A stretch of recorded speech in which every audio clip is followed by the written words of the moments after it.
Only- All right, Greg. uh, All right, let me get us over to our go live. Um let's see, we're going live. Oh Let's boy, see. Crystal about to let your friend in. I not know. yet, not Just yet. know. Um okay, We're what live. happened here? Let We're me let me cooking. try that. Let me try this. I think we're live. We're live on what's the faces, but we're not live on Facebook. Hold on, let me try it again. Sometimes Facebook, if you try to do it too early, it does its own little weird stuff. 11:01. Okay, we are getting ready to do it. Let me try it again. Page RBD, and let's see if it will. No, yeah, we're going live. There we go. Okay, we're There it live. goes. Mhm. Good morning. Welcome to today's community briefing. My name is Gregory Sneed, and today is the 18th, I almost said March, the 18th of April in 2024, and we are glad you are here. Our guest today is Yvette Butler-Yeboah, and she will be joining us momentarily to share some good information. So sit back, relax, and enjoy yourself. We are continuing in this month of April, providing good information to you in the community. And speaking of great information, let's join me in welcoming to the virtual stage the financial literacy accounting queen of the community briefing, Miss Crystal Mitchell. Thank you, thank you, thank you. Welcome, guys. Glad you are here for the community briefing. Once again, coming together to bring our information to our community and introduce an amazing lady. Our guests are just so super incredible. Stephen, good job, Stephen. But I am Crystal Mitchell, and I am the co-director of Recycling Black Dollars, as well as a business coaching consultant. In my own practice. I provide services and tools and resources and training for the small business community. This platform, though, however, was inspired during the pandemic to make sure we knew exactly where all the money was and who had the money and how we could keep them accountable and making sure the money got to where it was supposed to be. It has since grown its own personality, and it's become the platform for us to meet and greet all our leaders and stakeholders, all the people that are doing amazing things in our community, and to create a platform where we're all coalescing together to bring a voice that is powerful and informative. So we're telling our own story, our own narratives, which is very, very important. So we have an amazing team. Myself, you've already met me, and Mr. Gregory Sneed, you've met him. And then up, and Mr. Stephen Turner is the producer, and he makes all of the hoaxes come together, and we thank him for that. And then the other female energy here is Miss Robin Billups. This is my way of creating a united front, guys. So, and Miss Robin Billups, she has her own business, and she will tell you all about that. And we welcome you. Please put your information in the chat and introduce yourselves. And we'll be populating the chat with some amazing events that are coming up that we're asking you all to support. So with that, I'm going to turn it over to Robin. Good day, everybody. Glad to be here. Robin Billups with the Billups Group. I am a professional development coach working to assess, coach, and get folks to a strategic framework based on what their business plan says that they want to do. I'm glad to be here. I'm excited about our presenter today. And I want to remind us again what's important, what's critically important. We are in a political environment where democracy is at stake. Not Biden is at stake, democracy is at stake. So we need everyone to make sure that if you go to the poll, that you bring 10, 15, 20 people to the poll as well, because our voice counts. And when you don't vote, you're voting for the other party. So again, I'm looking forward to the presentation. And then we got a few announcements we're going to make towards the end of the program. And I will kick it back over to Greg. Stephen, anything on the front end, or are you gonna close? Okay, there, fantastic. All right, fabulous. So, welcome. Our guest today is Yvette Butler-Yeboah, and she is the founder and executive director of GapBuster. And no, that has nothing to do with Charlie Wilson. Somebody will figure that out. She's she's a native of California and founder of GapBuster Inc., a nonprofit educational enrichment program established in 1999 in Silver Spring, Maryland. She was arrived to Washington, D.C. from New York in 1995, and she worked at Howard University's ACTG. I'm not sure what that is. She'll tell us later. As a study coordinator and the co-investigator for 4 years, she was directly involved in providing HIV education and prevention to Howard University's allied health students and other healthcare providers. She has extensive knowledge in HIV and AIDS treatment, clinical trials, patient management, as well as developing and implementing educational programs. In addition to her HIV/AIDS knowledge, she has been a member, served as the LULAC, I'll find out what that means, Maryland State Director, and a member of the board there. She's also a member of the UMD, University of Maryland, I guess, Community Research Board, CRAB, all right, all these acronyms, as well as several other nonprofit organizations. She serves as the Montgomery County NAACP Parents Council Chair, faculty member at National Minority AIDS and Education Training, located at Howard University. So she is diligently working to ensure that Montgomery and Prince George County public schools, between their students and staff, and she's dedicating her work to GapBuster Inc. We didn't get a chance to find out where she grew up, where she's from, what school she went to, so she will join us now and let us know all that information. So please join me in welcoming to the virtual stage Yvette Butler-Yeboah. Well, thank you so much for this opportunity. And you have, let me tell you, that bio has to be over 15 years old. Well, let me take a step back. I actually am not serving on NAACP anymore. I left NAACP almost 10 years ago now. So I'm gonna have to I have to tell you a little bit more about what I do now and who I am. So I want to thank you for that opportunity to be here today. And there's a few people who are, I guess, trying to get in. They just came and sent me a message through my phone. So I'm not sure, like a Janice Freeman, I was trying to get in. So just tell you a little bit about myself. Native of California, went to UC Davis. Then I ended up going to medical school abroad. So I am a medical physician by profession and worked actually almost 20 years now in the HIV arena, looking at not only treatment, but working with clinical trials as far as AZT, the very first antiretroviral for HIV. So I did those phase 1 trials, and unfortunately, as we know, a lot of people didn't make it through that era, and people don't realize HIV is still very prevalent within the minority community. And I say minority community because Blacks are still number 1 of getting new incidents of HIV, as well as now Latinos. And so even though we've had all these wonderful drugs now that are available for HIV, it's still very prevalent within our communities. And people have not looked at it. And one of the things that is kind of disarming, I'll say alarming for me, during the COVID epidemic, there was an increase of new incidents. And no one's talking about the increase of HIV coinciding with COVID because of the pandemic and the lockdown. So there were a lot of things happening during that period, and those new incidents of HIV did increase, and especially within the minority community. And we have gotten laxed.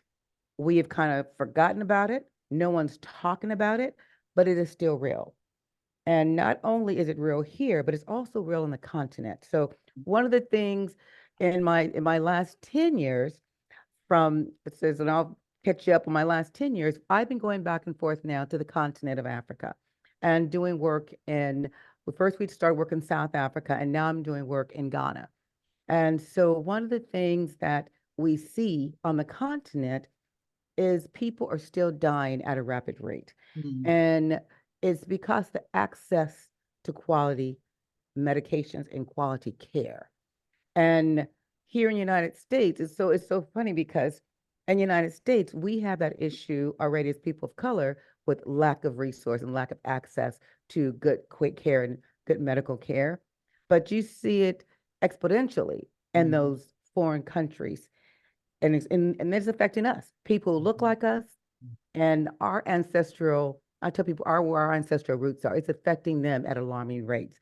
And there you pay for everything. So I tell people we're all in the same boat when we talk about people of color, especially when it comes to HIV.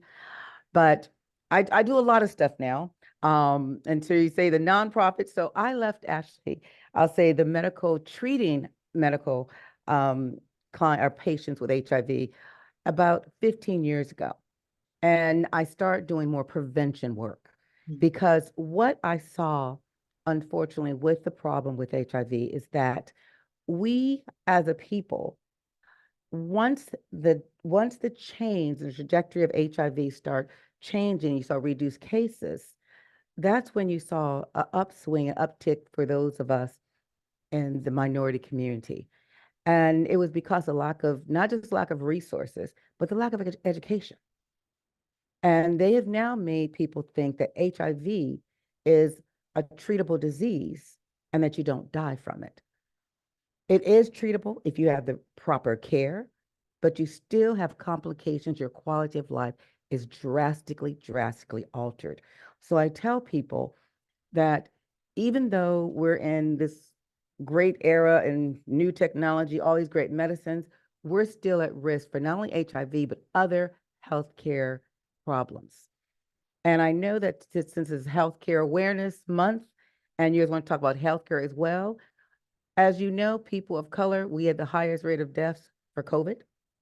If you look at some of the COVID things, and I tell people, I want to just take one step back. I want to ask a question. Has everybody on this call been vaccinated?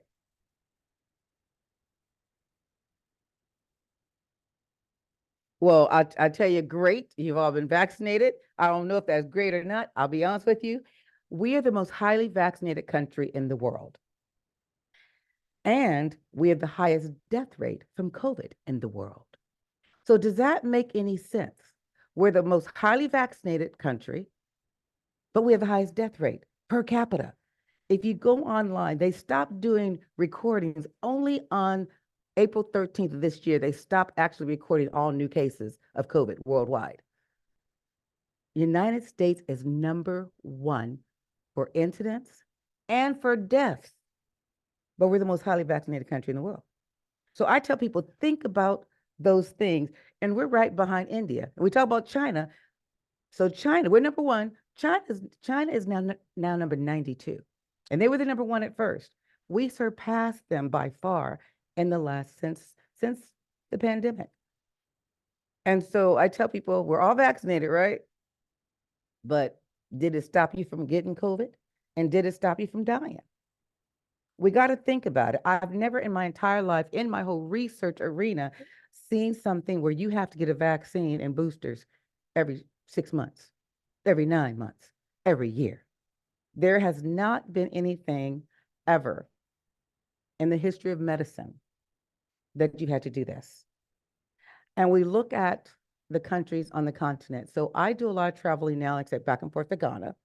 And in Ghana, they're like 123 on the list as far as cases.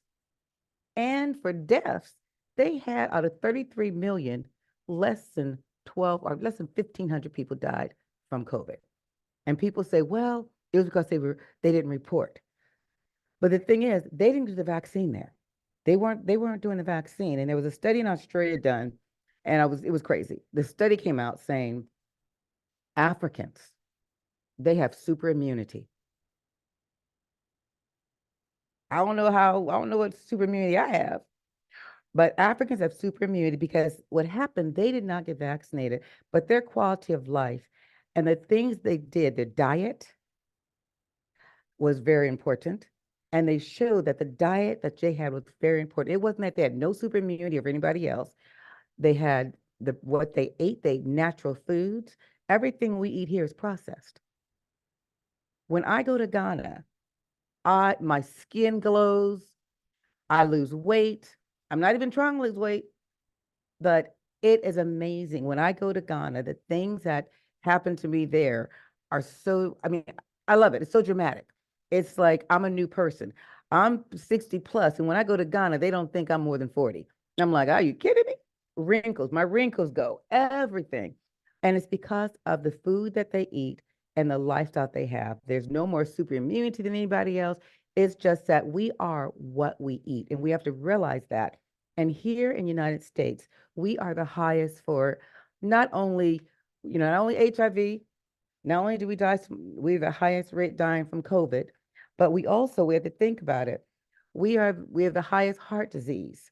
We have the highest, I tell people we have the highest peripheral artery disease. We have the highest blood pressure. We have the number one for cancer. And when you think about these things, why is it? It's what we eat daily in our lives that we have to start thinking about and changing. So I look at, and I tell everyone, I tell everyone, try to think about going back home to the continent, visit the continent. If you haven't been to the continent, visit the continent. We need to get back to where we were years ago, eating natural foods, things less processed, growing our own fruits and vegetables. And really, I believe in those community gardens. I have a garden in my home, and I'll tell you, during COVID, every little pot in my house, I had plants, I had all these flowers and everything. I'll be honest with you, every planter I had, I end up turning them into a vegetable garden. I had so many, where my flowers were, those were my tomatoes. Then I had all my spices all in my windowsill. I ate so healthy during COVID. And because I started growing my own vegetables. And we're continually doing that today. And so when I go back to Ghana, I always try to bring seeds back. They don't let you, but I try to bring those seeds back every time I go back over there and try to bring some back and grow it here. But I live in the East Coast now, so nothing grows in the East Coast because we get snow. So it's 2 o'clock here for me. So with all that snow and everything else, unfortunately, I'll bring it back and everything dies. So I just can't wait to get back to the continent. But I know there were some questions that you guys wanted to ask too. But one last thing I want to ask everybody as well, because for all you people who like to get vaccines, because I'll be honest with you, and I will not, full disclosure, I've had one and I'm not doing another one. And as you know, there's a messenger RNA and then there's the protein. And so, and I tell people, and I don't know if you guys heard of the Novavax. The Novavax is one that they haven't really talked a lot about, and that is the protein. That's a protein synthesis one that they have, the Novavax. And I tell people to think about, if you're gonna continually get vaccines, really, really consider getting that vaccine, because the messenger RNA, Moderna plus Pfizer, those have more complications than the protein created vaccines. So if you're going to get a vaccine and you're going to continually do it, I do recommend you considering doing your research and looking at the various vaccines that are available. As you know, Johnson & Johnson decided to come off the market. And Johnson & Johnson came off the market for multiple reasons. And it wasn't because it was an ineffective vaccine. They came off the market because they saw the incidence of COVID decreasing, and that how, unfortunately, it wasn't stopping you from getting COVID. They say it slowed down the death rate, but it didn't stop from getting COVID. And unfortunately, people still died even after the vaccines came out, secondary to COVID. And so I tell people, getting all these vaccines is great, but for me, I'm not a vacciner. I'm not one to say don't get vaccines, they don't work. But it's studies have shown us now that getting the COVID vaccine isn't going to prevent you from getting it. And sometimes we've already reached our p-value, and I tell people the p-value of death. We've reached our peak. So of course you're going to have that downcline when we did studying the reduced death rate from COVID.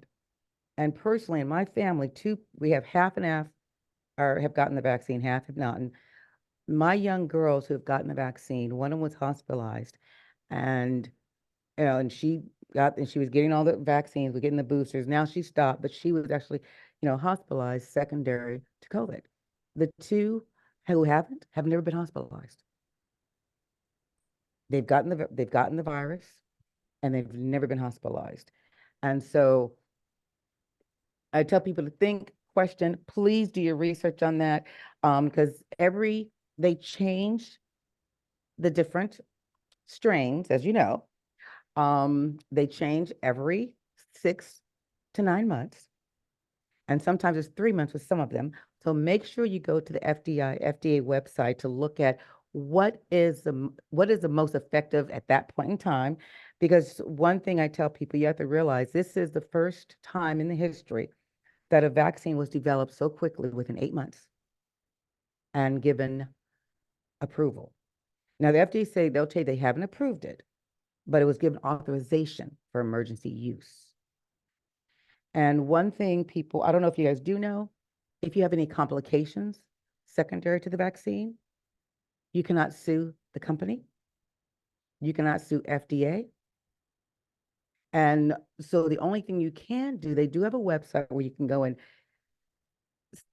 say you had a related incident, but no one has gotten any money and gotten paid anything from having a adverse reaction to the vaccine. Because as we know, pulmonary embolisms are very common.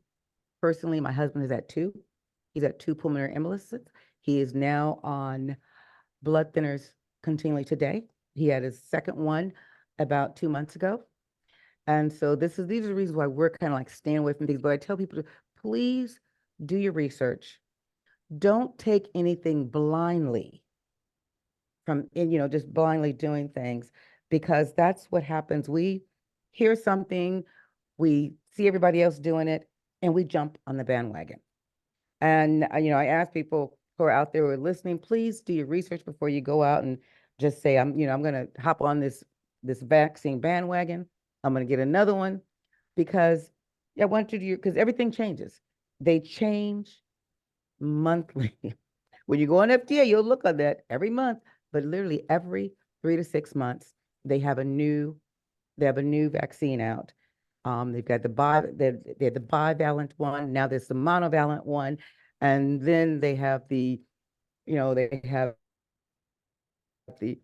changed from how the messenger RNA strains looked, how they were initially doing it. And now the protein synthesis ones, the ones that haven't changed much, but the messenger RNA vaccines change very, very frequently.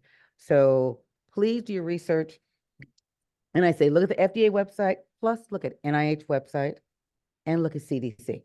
So just don't look at FDA, because FDA is our approval body. Also look at NIH, as well as what CDC is saying. And I also recommend people going onto the websites and looking to see what is going on as well with the European research community as it relates to the COVID vaccines, and also relates to either the COVID virus. Please go and look at those things.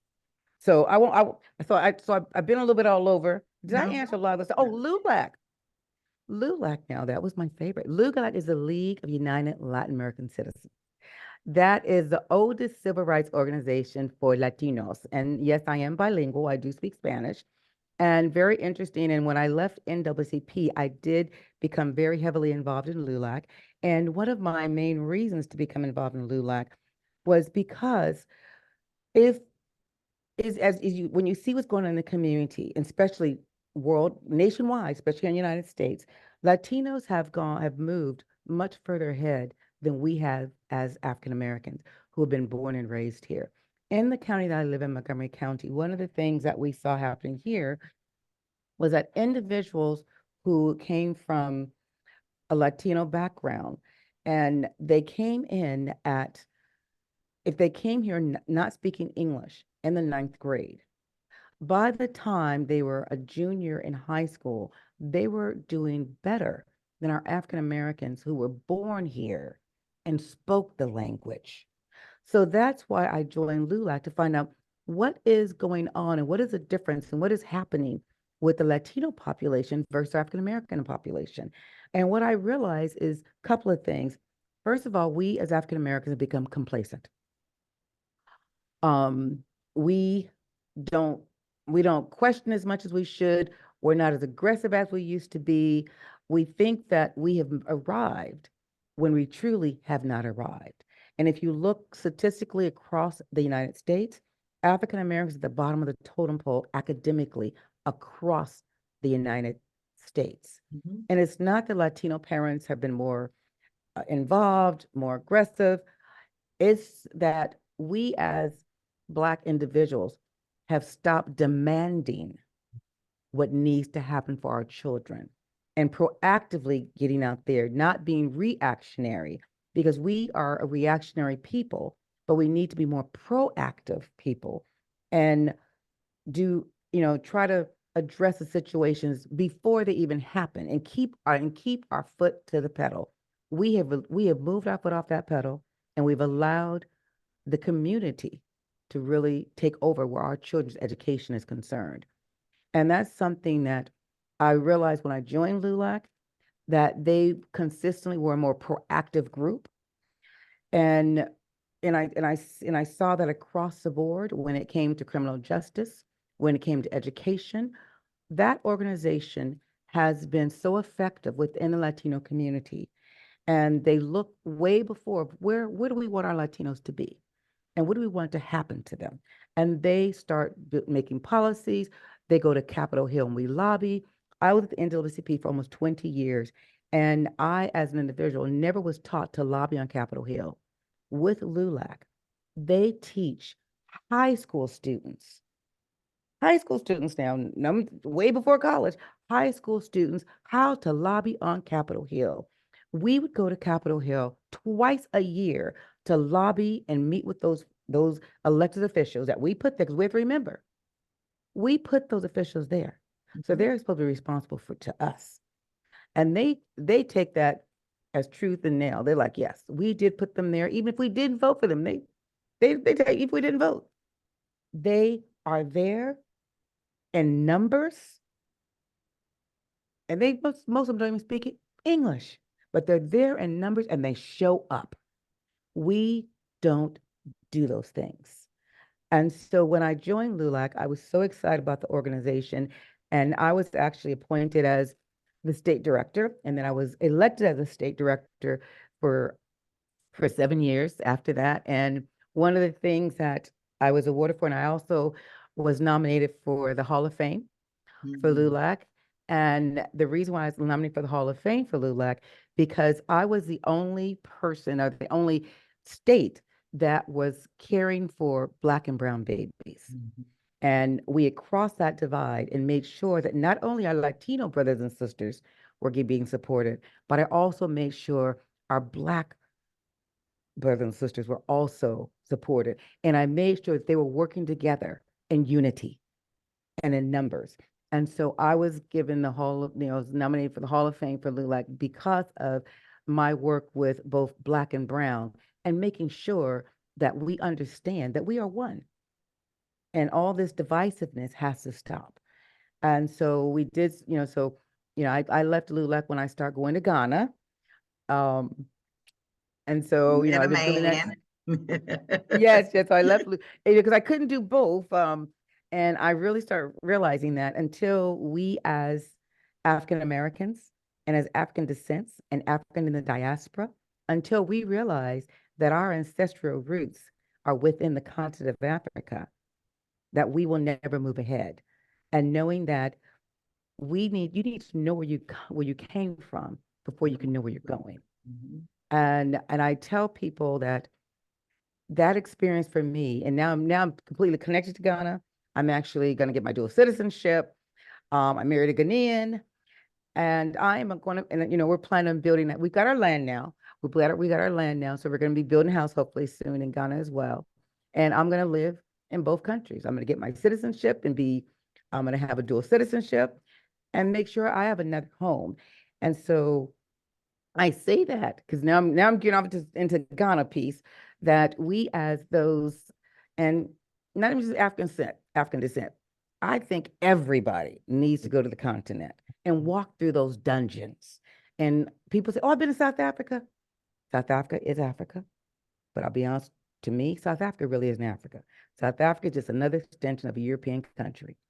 No matter what and how they have changed their policies and how now they have various, so-called blacks in the lead, South Africa is still controlled by the white dollars. The white folks still have the money in those countries, the Europeans. So we did, like I said, we did work in South Africa for about 8 years. And when I finally went to Ghana, I realized the difference. And so since then, I've been able to go to Ethiopia, Egypt, Botswana, Mozambique. I haven't got to Nigeria yet, which is kind of crazy. I'm going to get there, and also Burkina Faso. So and we're power in numbers. And until we as people of color reinvest, go back home, we will never be, I would just say, appreciated. We'll never be respected. Because honestly, wherever you go outside of the continent of Africa, as a Black person, you're disrespected. And I don't care what anyone says, you're disrespected as a Black person, no matter where you go in the world, except Africa. And until we build up our African nations and we learn more about them, and they learn more about us, and we know that we're one and we're unified, we will not be able to make an impact and make a difference. And we will constantly be disrespected.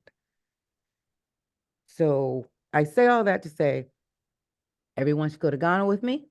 And if you don't go to Ghana with me, come on to go to Nigeria or one of the other countries, but Ghana is going to be my home.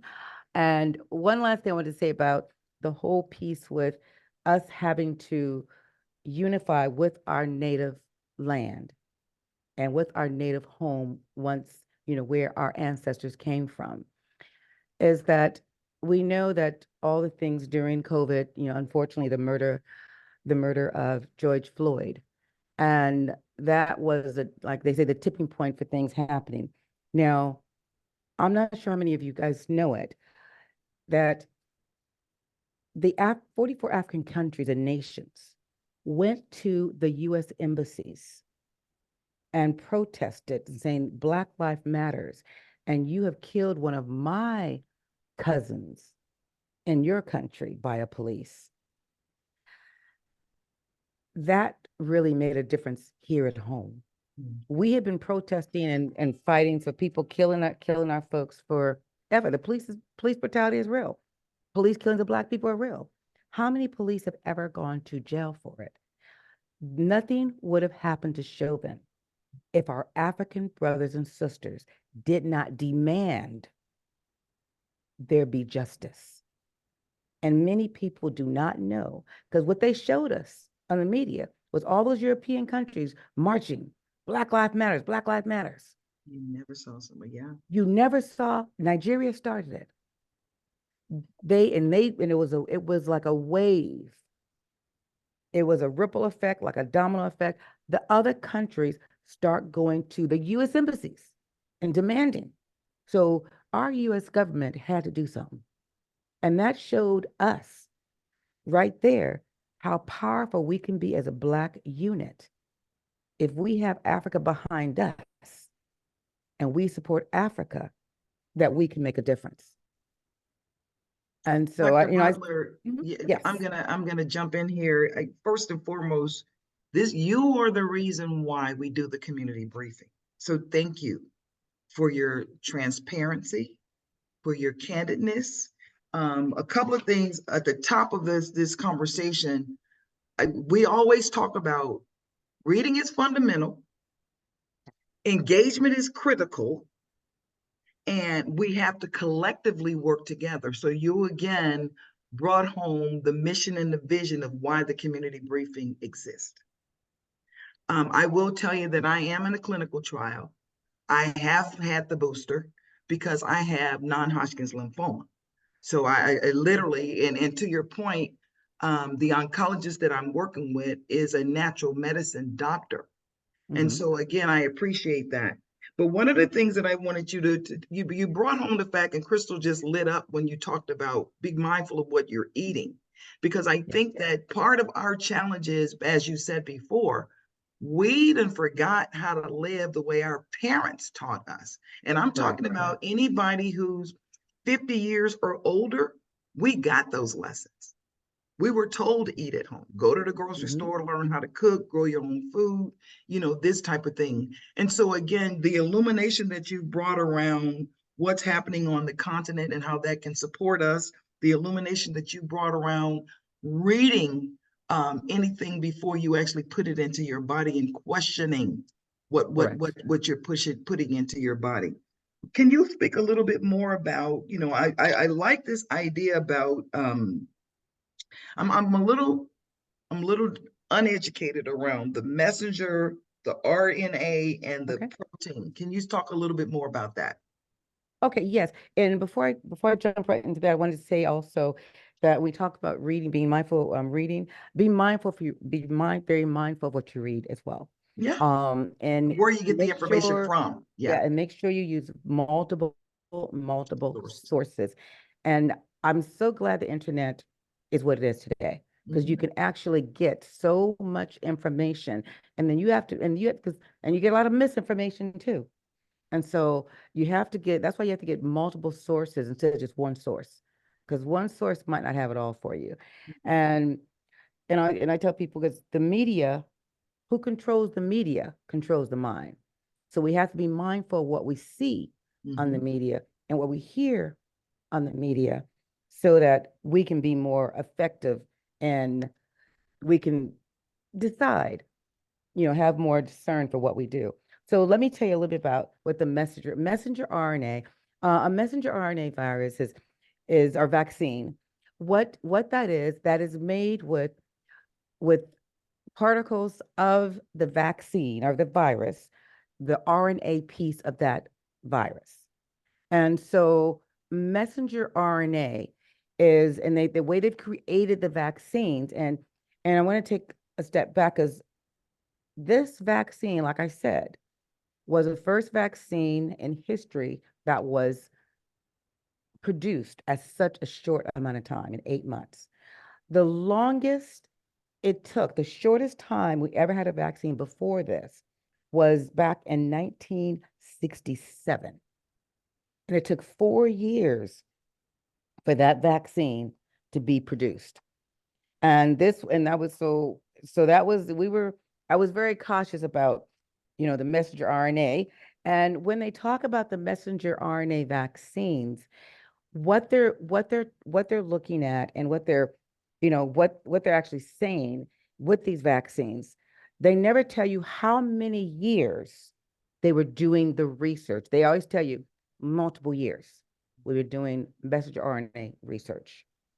And so I tell people, if you can't tell me how long you've been doing this, because messenger RNA vaccines were not permitted to be having studies for many years here because of the cloning capabilities. And so they had stopped some of these messenger RNA vaccine experiments, are just investigations and trials, back in the 60s because of the implication with cloning and so on. So, and messenger RNA does not replicate.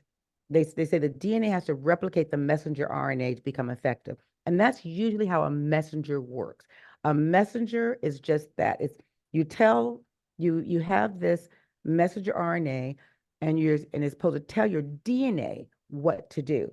So what they've done with this vaccine, and that's what they're saying, what they did with this vaccine, because I haven't been in the lab with this, and I really want to get more stuff and more clinical trials on this. That's why I wanted to see more clinical trials, was that this messenger RNA does not have to be replicated by the DNA to become active. But that's how messenger RNA works. It's inactive until it's replicated by your DNA. But this messenger RNA vaccine, the way they say it's working, is that it infiltrates, they inject into your system, and part of COVID, they inject into your system, and your body just automatically starts making antibodies. Mhm. Now, I haven't seen any messenger RNA that does not have to be replicated by DNA to become active. I've never seen anything of that such. And if we know RNA versus DNA, RNA is your inactive strain, while DNA is what we see Mhm. and what is produced. And the DNA actually produces what you want to happen. So that's how they say that's how the messenger RNA is that's how I've seen it work. But now they're saying that this doesn't work. It doesn't replicate your DNA. They just inject it and your body, and it's telling your body what to do. But one thing I tell people, a messenger and a message is different to everybody's body. So if I tell you a message today and you go and tell that message to somebody else, it's going to be a different message. Mhm. So that's why I'm not very in favor of messenger RNA vaccines because of that reason, because it is a messenger. Now, the protein synthesized vaccines, those are made very similar to just your polio vaccine. So remember, you have either live or denatured polio, and it is allowing your body. So with the protein vaccines that they have, your body is able to replicate and mount a response as you normally should. Nothing is telling your body to do it. Once your body identifies a foreign agent, remember, you are going to make antibodies against that. So your body is doing a normal response, what it's supposed to do when you have a protein synthesized vaccine versus a messenger RNA vaccine. Because a messenger RNA vaccine now is telling your body to do this. And it's not a normal response that our antibodies are supposed to do. A protein synthesized vaccine is telling your body is actually able to respond and mount a response that it should mount. And that's what our bodies are made to do. That's how God created us, to respond to a foreign agent by protecting us. So you produce antibodies. So that's why the protein synthesis is more of a normal functional reaction to how a vaccine or antibodies should be produced in your body. Okay. And there's no other messenger RNA vaccines that we have except this one, as you know. Well, And that brings some clarity to it, and I kind of want to skip around a little bit because we're coming up against our time. I want to kind of flip back to the league. You know, you were born here in Los Angeles, so you know what the population looks like here, right?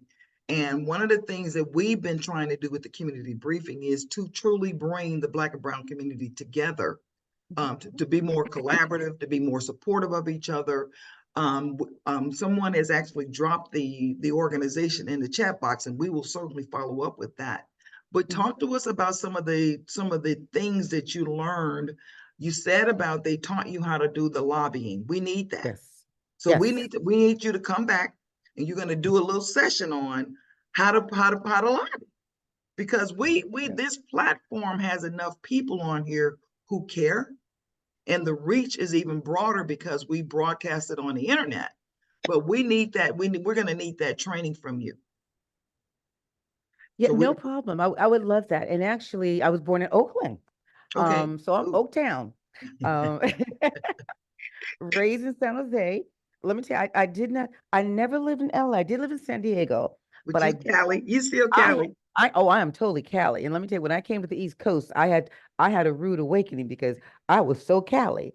And people used to say, "Oh my God, she is truly an airhead." And I'm like, I get it.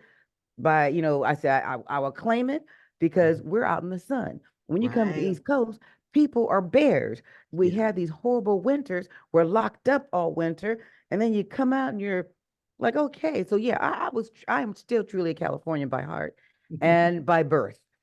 So yes, one of the things that LULAC taught me is that this is something that I was at the leadership with the NAACP as well.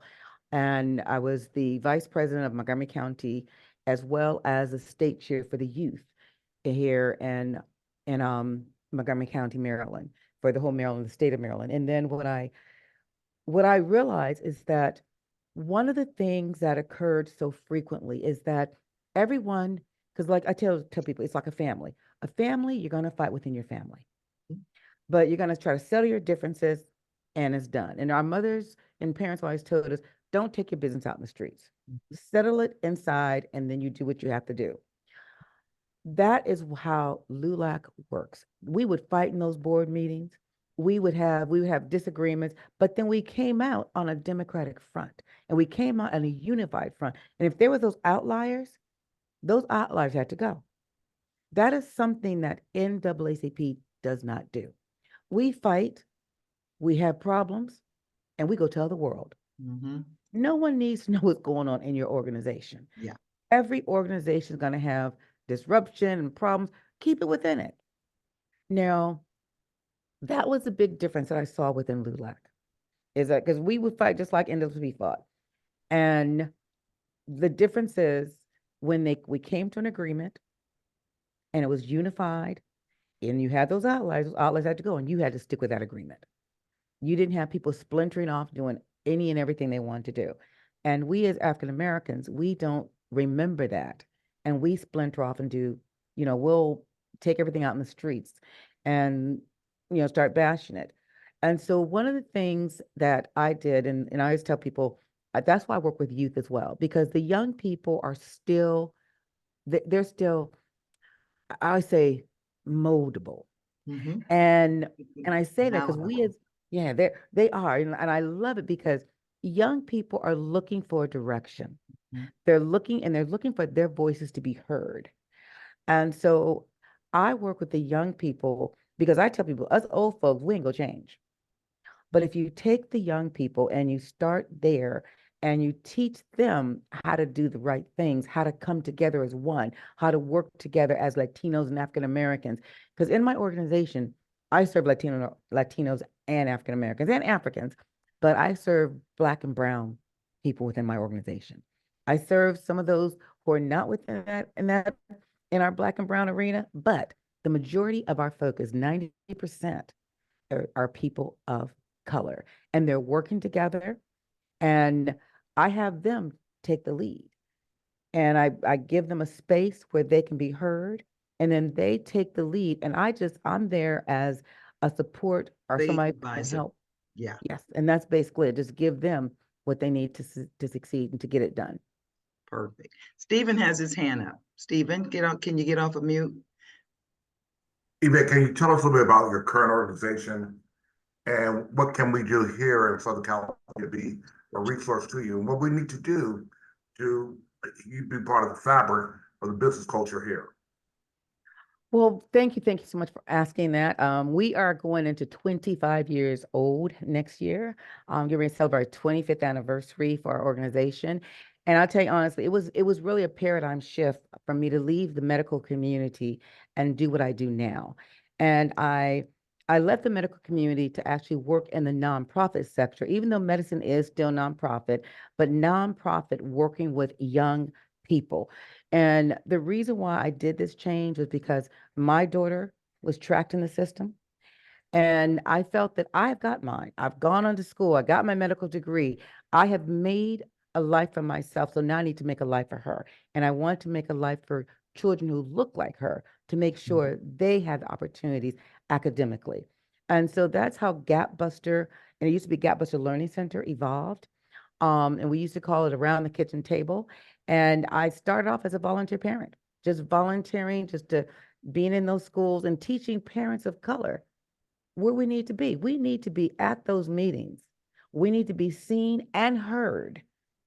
And once we do that, and we need to start taking leadership roles within our PTAs, within the school community, and making sure I tell like other people's children, if a parent can't be there, I'm going to take care of the other person's child too. Mhm. If I see something going wrong with someone else's child, I'm going to be there.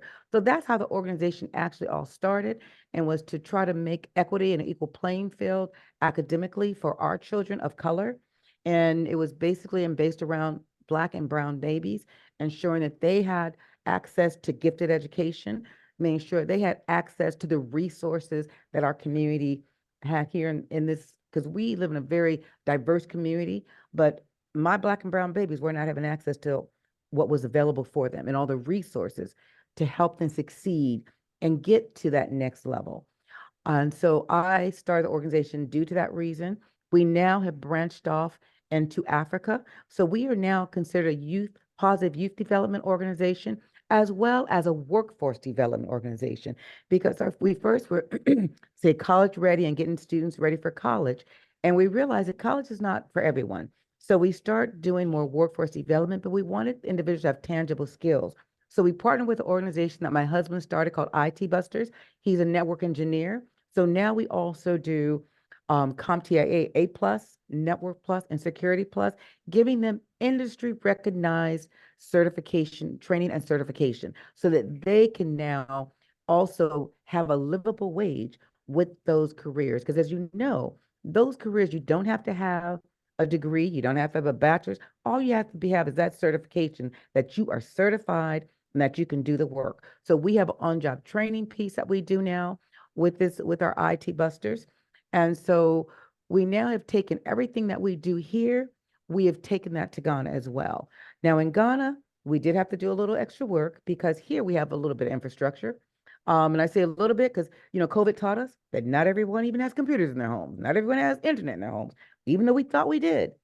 We didn't. So we're a third world country too, when it comes to some of those things. But in Ghana, unfortunately, in the village, and that's where we have focused our time, in the village and up north in Ghana. So we're in 6 different areas of Ghana right now. And we've just partnered with Peace Corps. So Peace Corps is going to help the sustainability for the academic piece in Ghana. And so what we have had to do there, we had to build infrastructure. And we started a program called Adopt a Library. One of the things they do not have in in Ghana, in other countries, libraries are not there. So we started building libraries. We built bathrooms because they don't have bathrooms everywhere you go. So we work with the public school system there. We don't do private. We work with the public school system because we feel private school parents can afford, if you're affording to send your child there, you're paying for it. Public school individuals need that same resources. So we have built bathrooms, libraries, computer labs, and then we're doing STEM initiatives in these schools, targeting middle and high school students, as well as community members with their IT skills. Well, I And how, think that what you're saying is this: we have to build, we've been talking about this on the community briefing as well. We have to build global citizens. We yes, have to build global citizens. I correct. used to say back in 2006 when I got in supplier diversity, that, we've always been in a global economy since baby Jesus was born, because the 3 wise men came from 3 different continents.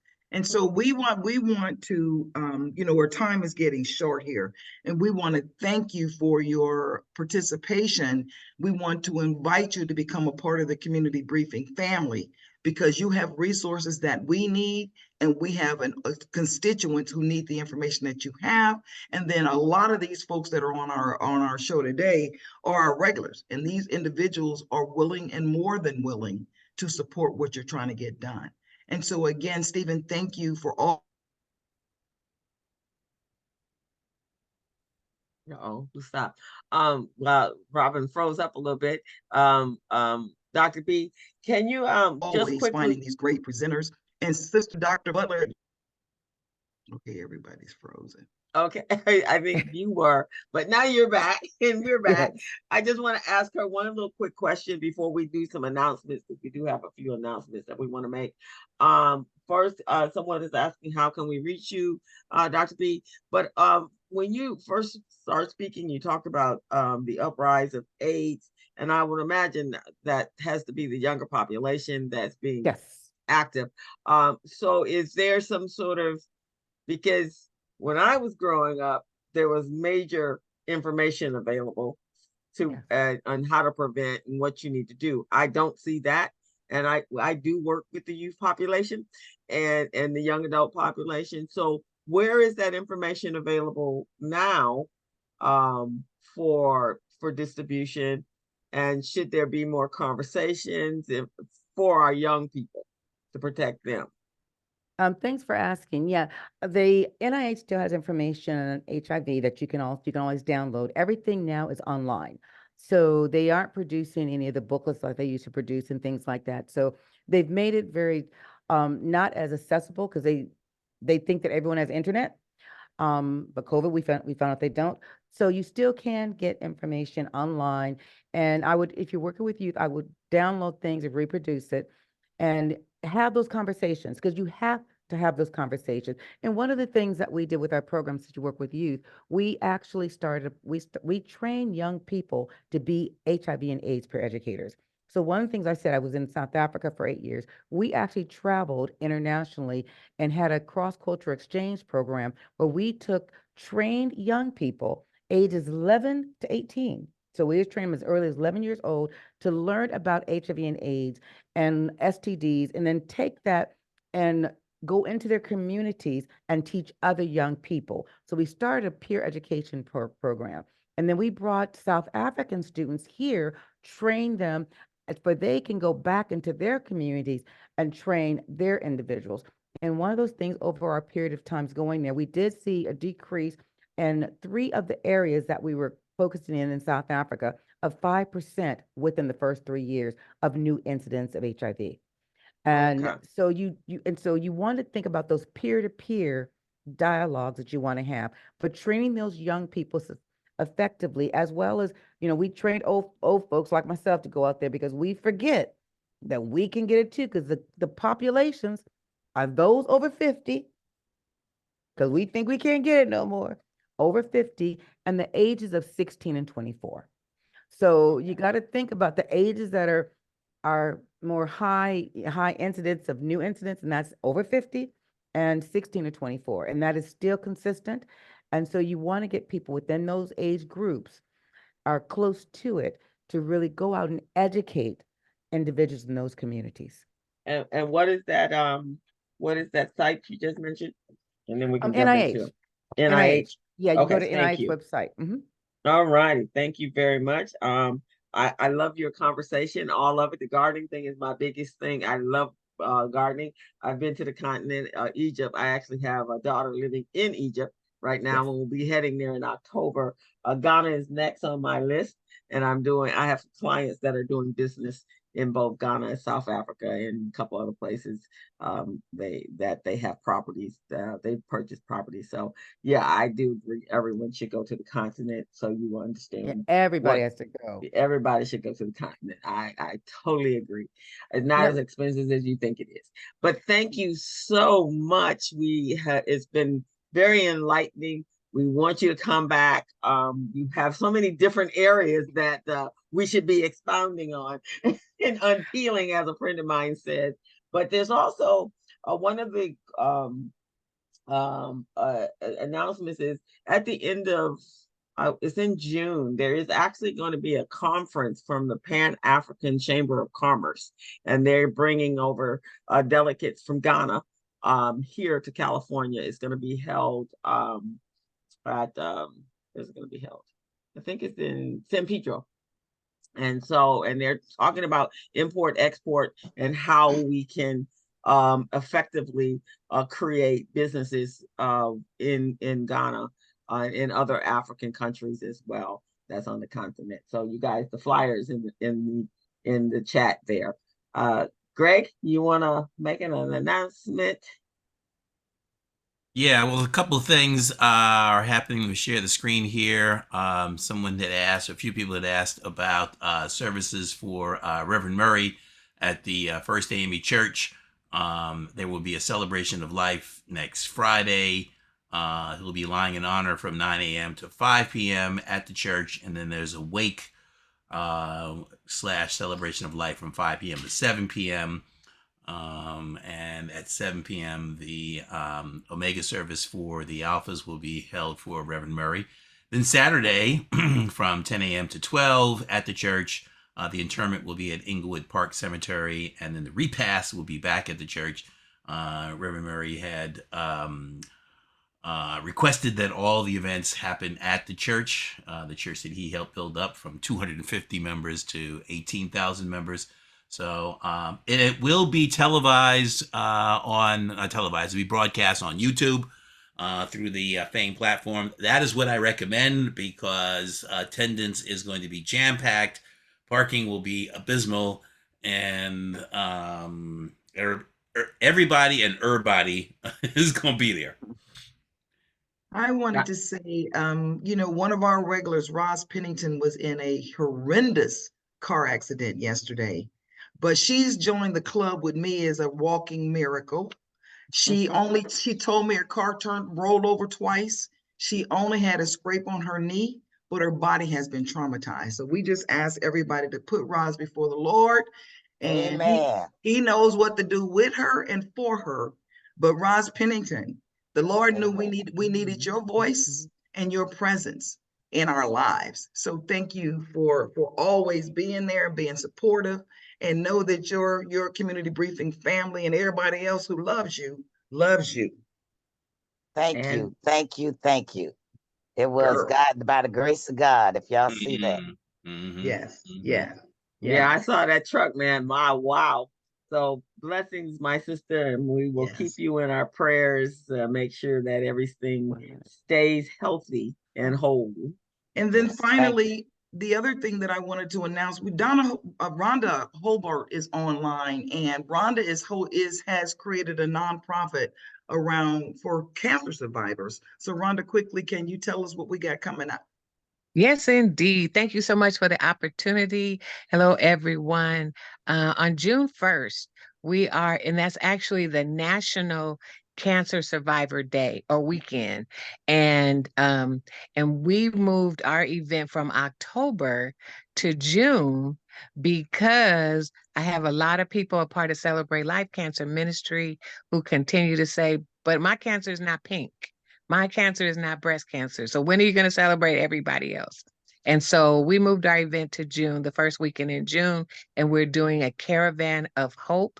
And it is an opportunity for us to celebrate everyone that has been touched by cancer and those who love them, their caregivers, supporters, and everyone. And we're going to do it in the city of Inglewood. We're going to actually meet at Crenshaw and Imperial, right at the Crenshaw Imperial Plaza near Dee Dee's, and just caravan over to 109th and Spinning, and have a great celebration at the end of the line at 109th and Spinning. There will be live entertainment as well as health screenings and some cancer resources and other resources that educational resources that would be beneficial to the community. We just really look forward for everyone. Decorate your cars, wear the color that represents the cancer that you're supporting, and come on out and let's have a good time. We'll start lining up at 12.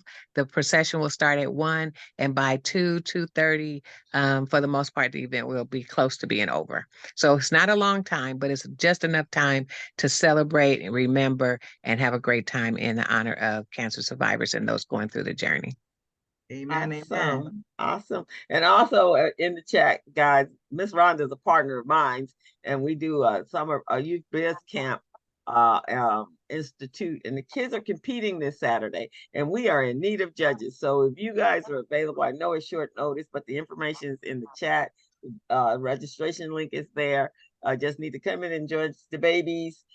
This is one of 3 competitions that they will be in the next couple of weeks. So we want to support their efforts and their journey into becoming entrepreneurs. So the information is there. Copy it, guys, and we definitely would love to have your help. Come to judge. Come to judge. Come to judge. Steven, you want to close us out?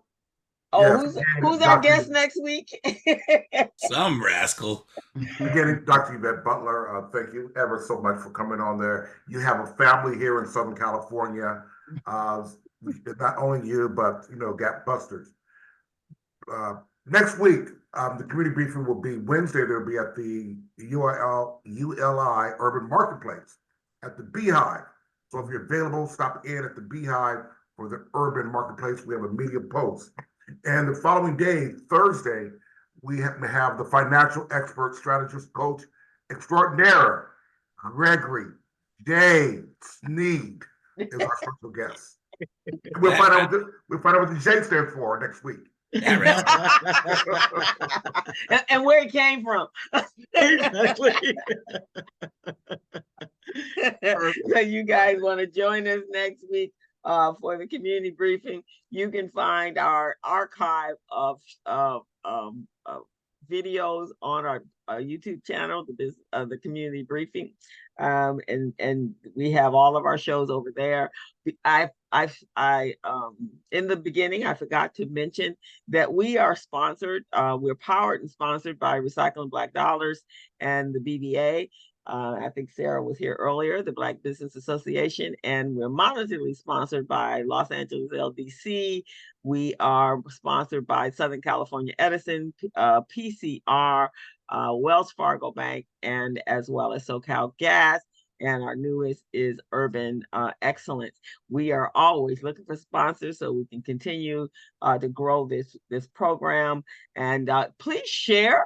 And if you have some recommendations for some of the speakers or guests that you'd like to hear from, and we'd like to hear from, please share that with us as well. And then we make sure we reach out. So the donate buttons link is over there. And Miss Dr. B, you have your hand up. Yeah, I just want to say one last thing. I want to first thank you guys all for allowing me this opportunity. Thank you, Stephen, so much. I did put my information into the chat. So if you guys want to contact me further. And the last thing I just wanted to say is that we're stronger together. So these community briefings, I'm glad to see this happening. We're stronger together, and to make sure that hopefully I'll start joining you guys, because I love this opportunity to hear more of what you're doing. Because I think these kind of conversations is what's going to change the trajectory of where we need to be. And so I just want to thank you again for allowing me this opportunity to be here and to say a few things to you today. And yeah, You're part of the family now. Book, but I have but I have a lot of, I feel I've lived, this is my 4th career. So, and I'm going into that. Let the Lord use you, baby. As the old folks say, let the Lord use you. Right. Yes, and share the community briefing. We're not just here in Los Angeles. We're internet. We're worldwide. We want to be worldwide. This is a global community briefing. Global community. So well, I did share some of the folks from, that's why my daughter came in and said, there's people trying to get on. So I did share it out. And so there were people actually here in the East Coast who were trying to get on. So I want you guys to also think about, and I'll share it out some more. Think about, when you think about coming home to Africa, because I call that home, to the motherland, definitely think about Adopt a Library program. We start Adopt a Library. So if you guys want to be involved in Adopt a Library, because we're building, our plan is, they have 16 regions now, is to build 16, a big major library in all 16 regions with Afrocentric information. All righty then. Not just that European information, because remember, they had European Afrocentric information so that we can make sure we educate our community. Awesome. Well, send the information through to Stephen, and then we'll make sure we get it disseminated for those of us that are interested. Thank you so much, Yvette. That's my middle name. So that's some kinship there. Yes. All righty, guys. It is 12:09. We want to thank you so much for joining us. Rod, stay off your feet. The restful this weekend. Let your body heal from the trauma. Emma, you make sure you stay on top of her so that she will do exactly that. And thank you all for joining us. Michelle, Khalifa. Hello, Khalifa. How are you?